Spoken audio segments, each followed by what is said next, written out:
এ বদনা, তুই তো খুব জ্ঞানী। এমন একটা কবিতা ক যে কবিতার মধ্যে 64টা জেলার নাম আছে। ছন্দে সুরে বলছি আমি সকল জেলার নাম, তাল মেলাতে সবার আগে আসলো কুড়িগ্রাম।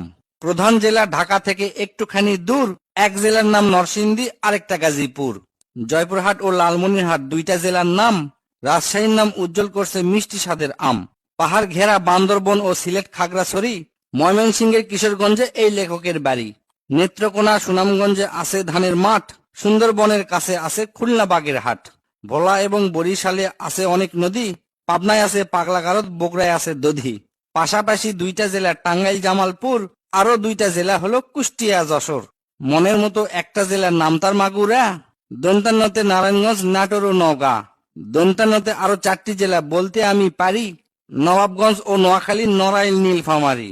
গঞ্জদিয়া মানিকগঞ্জ হয় আরো মুন্সীগঞ্জ, গোপালগঞ্জ হয়, হবিগঞ্জ হয় আরো সিরাজগঞ্জ। চাপাই নবাবগঞ্জ কিন্তু গঞ্জ দিয়া ভাই, এদের ছাড়া বাংলাদেশে আর কোনো গঞ্জ নাই। রংপুর আর রাঙ্গামাটির নামটা রঙে রাঙা, নামের জন্য আরো সুন্দর চাঁদপুর চুয়াডাঙ্গা। কক্সবাজার নামের জেলা আছে সাগর ও পারে, পঞ্চগড়টা পড়ছে বন্ধু দেশের এক কিনারে।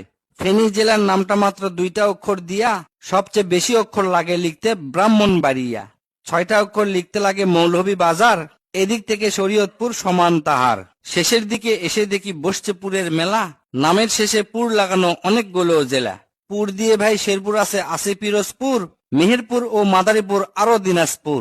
ফরিদপুর ও লক্ষ্মীপুর এই দুইটা জেলার সাথে পুরের পালা শেষ করিয়া গেলাম বরগুনাতে। আসার পথে কুমিল্লা ও ঝালকাঠি সহ ঘুরে এলাম রাজবাড়ী, তার সঙ্গে ঝিনাইদহ।